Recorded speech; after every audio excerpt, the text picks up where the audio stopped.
light oil. Now the real battle begins. While the rest of us were sleeping, the Senate Finance Committee finished its work on a bill just after 2 o'clock Eastern Time this morning.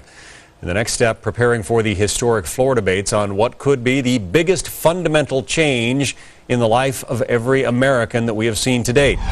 Senator Mike Crapo is one of those lawmakers who stayed until the wee hours this morning. He's a Republican from Idaho, a member of both the Senate Finance and Banking Committees. Senator, what do you think about the work that your committee churned out this morning? Well, frankly, I'm pretty discouraged about the process and the outcome. Why? The bill itself, and actually, we actually don't even have a bill yet, and I think that's the first thing to make evident to everybody. We are going to vote on a bill in the Finance Committee early next week that has not yet been written. And I think the rush is just too strong to get this thing moved to the floor before we actually have legislative language to review. But the concept paper, which is 250 plus pages long and will ultimately be probably a more than 1,000-page bill, has a very extensive reach of the government into control of our healthcare sector, massive new taxes, almost $400 billion in new taxes, and a large part of the direct taxes in this bill are going to fall squarely on the middle class, those people that President Obama said would not have to pay one more dime. Well, the president said during the campaign that he was not going to increase taxes at all on middle-class Americans. You're saying that this, if he were to sign the legislation that comes out of your committee, would that be a broken campaign promise?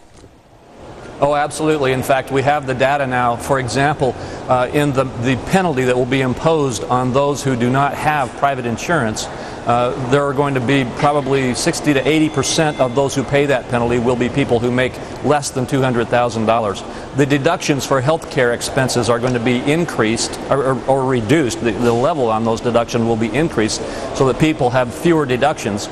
And 99.6% of the people who will pay more taxes because of their deductions being removed are going to be in that category of people that President Obama said would not pay more taxes. And the list goes on.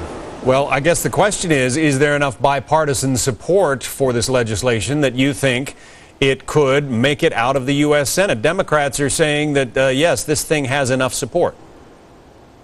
Well, frankly, it's very interesting to look at the process because, as I said, there really isn't even a bill yet, and the Finance Committee will vote on nothing but a concept paper. The Senate leadership on the Democratic side is already rewriting that bill, that concept paper, to merge it with a bill that was written in the Help Committee by Senator Kennedy and his staff before he passed away.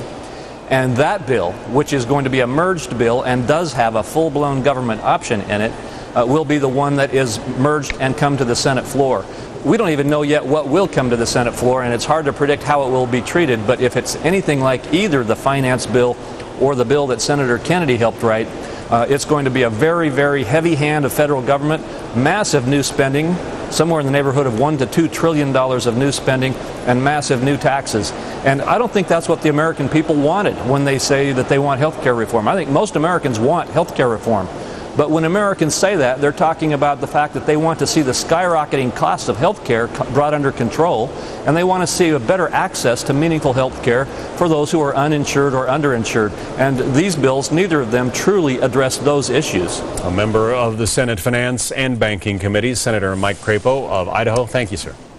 In just about 12 minutes or so from now, we're expecting the International Olympic Committee to announce its decision. Who will be the host city? What will be the host city for the 2016 Summer Games?